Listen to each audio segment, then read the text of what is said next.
The year 2023 recap on the Ukrainian front. Offensives, victories, setbacks. You didn't think I'm gonna leave you without an update on the previous year and the beginning of 2024 from the front of Ukraine?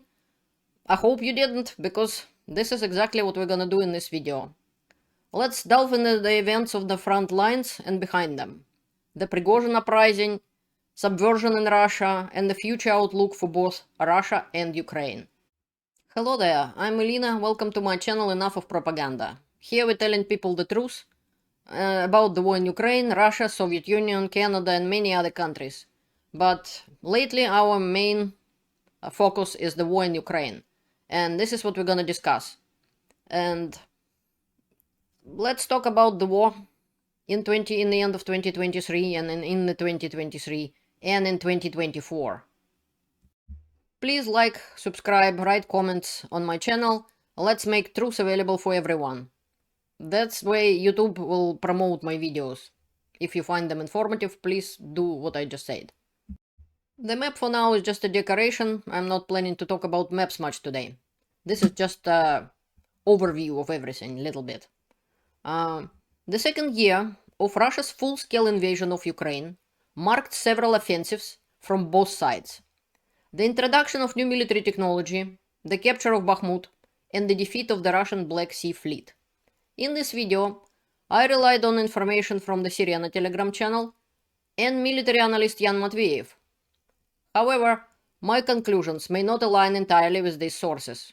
It is crucial to examine the outcomes of 2023 impartially and draw our own conclusions rather than parroting what any expert or source may have said.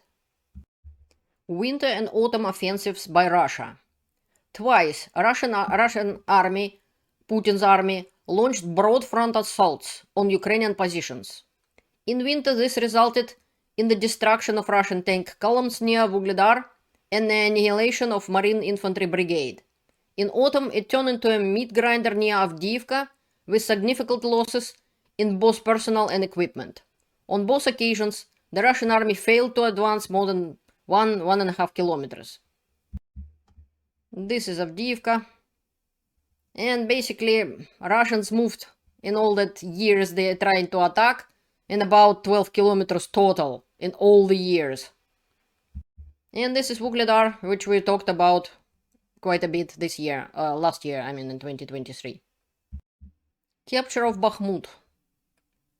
The main and bloodiest battle of the year 2023 deprived the Russian army of its most combat-ready unit, the Wagner Group.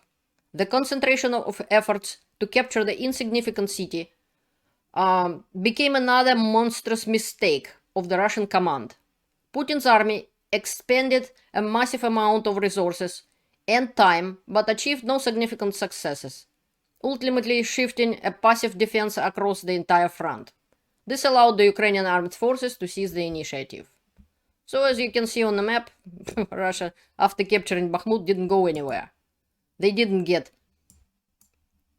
Chasiv Yar, they didn't get to Kramatorsk, Slavyansk, nowhere.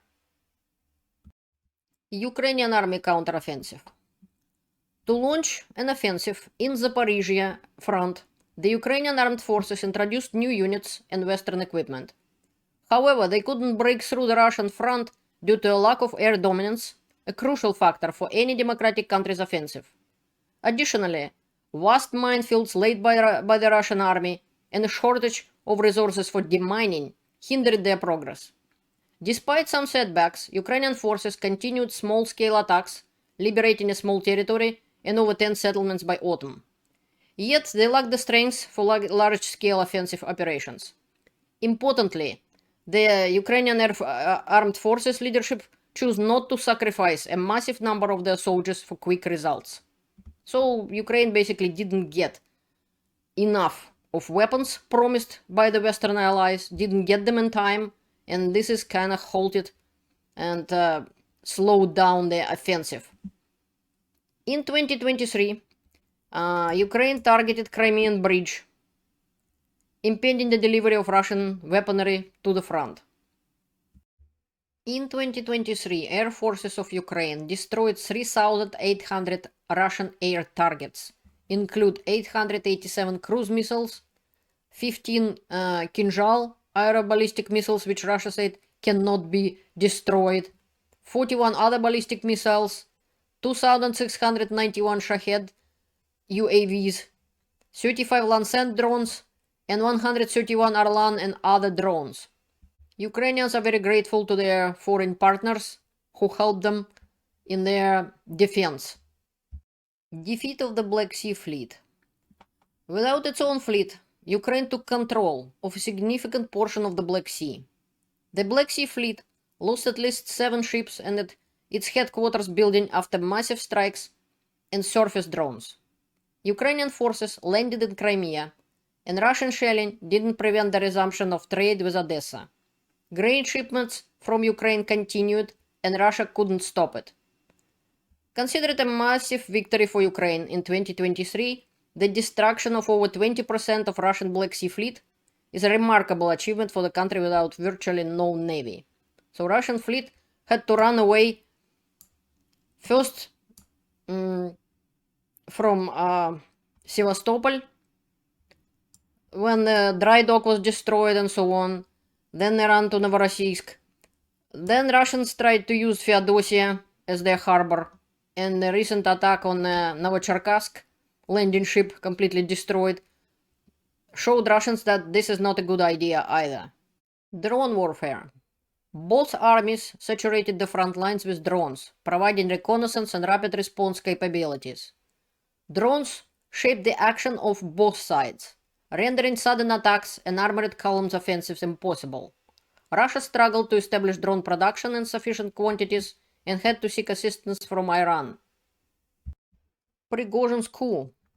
I have several videos on it, and this is one of them. Prigozhin's coup was the event that could have altered Russia's history and potentially led to the downfall of the Putin's regime. However, the coup was halted on Prigozhin's orders and achieved no goals. The leaders of the Wagner Group were soon eliminated. Yevgeny Prigozhin lacked support from the army. A collapse of the front didn't occur, contrary to rumors of rebellions. The coup led by Prigozhin exposed weakness in Moscow regime, as Prigozhin and the Wagner Group reached Moscow and nobody stopped them. Except for a few pilots who got killed by Wagner Group. Putin received no protection or support and had fled Moscow during the attempted coup. Attacks on the Kremlin. This year, Ukrainian drones reached Moscow and even targeted the Kremlin. This has not only revealed weakness of Russia's air defense system, but shattered the myth of Putin's everything is going according to plan war narrative. Even ardent war supporters now realize that things were not going as well as Putin's propaganda claimed.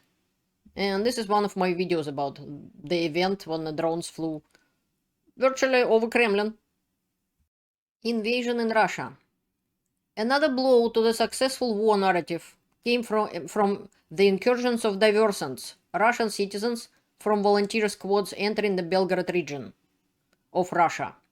The authorities and the military displayed complete helplessness against small infantry groups. For several days, parts of the region, including Novaya Tovolzhanka, remained under the control of the diversants. Neither 10 billion ruble seizure line nor officials' assurances that everything is under control helped. Supply of new weapons to Ukraine. NATO countries sent modern tanks, infantry, fighting vehicles, and missiles to Ukraine. Only F-16 fighters were missing, but pilots were trained and the planes are expecting in Ukraine early this year. In 2024, Ukraine is likely to receive even more modern weaponry.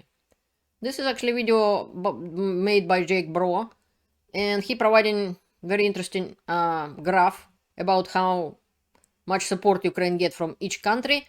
And so United States and Canada is not all that far to compare, like Lithuania, for example, by donor country GDP and so on.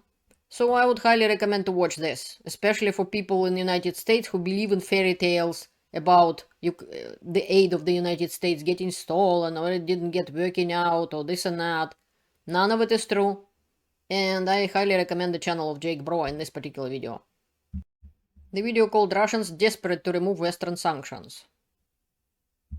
Does Putin have the resources for war? Despite sanctions, Putin managed to allocate funds for military payments, hire mercenaries, and purchase equipment and spare parts for the military-industrial complex abroad through grey schemes. The Kremlin believes it can win a war of attrition. However, this is an illusion. Russia's economy is crumbling. Russians are queuing up for basic necessities like chicken eggs, which Russia cannot produce without foreign assistance. The import substitution program has failed. In December 2023 and early January 2024, residents of 19 regions, including the Moscow region and Moscow itself, were left without heating in the cold. Things are only getting worse. And this my video will help you to find out how things are and were in 2023. I recommend to watch that one. At the same time, Ukraine received assistance from all civilized countries. They continue to send and will send aid in 2024. These countries have vast resources and a real economy, unlike Russia. While Putin tries to conceal the real state of affairs from foreign countries and Russians, this won't last long. This talk of a war of attrition or stalemate on the front is baseless. It isn't true. The mass shelling of Ukraine's civilian population by Russia, coupled with increased Kremlin troll activity and propaganda, serves as a clear evidence of that. Prospects for Ukraine and Russia. Victory for Ukraine on the front is only a matter of time, and the delivery of necessary weapons.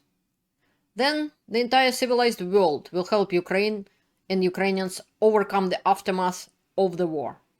This is Kyiv, by the way. Look like a real-life Lego town, according to Roman Sheremeta. He said, usually I share the atrocities committed by Russians in Ukraine, but today I want for you to see the beautiful side of Kyiv. So the future for Ukraine is bright. For Russia, if Putin remains in power and pushes through another one-actor theater he calls the presidential election in Russia, the future will turn into the past. The country will slide into the era of another bloody dictator, Stalin. I recommend that Russians thoroughly study this part of the USSR history. This is the future awaiting Russians if they don't make immediate action. This is, by the way, the power outage in Omsk, the city with over 1 million people population. And I actually have been in Omsk, mostly in the airport though. But this is a big city, and this is what's happening in the middle of the winter. Don't fall for Putin's propaganda. Demand immediate assistance to Ukraine from your politicians, if you are not a Russian citizen. To Russians, my advice is to protest and defend yourself. Putin and his regime are trying to destroy you. Don't let them succeed. Wishing everyone a peaceful 2024, victory for Ukraine, and freedom for Russians from the Putin's regime. Learn the truth and stay informed. Thank you for watching my video. See you later.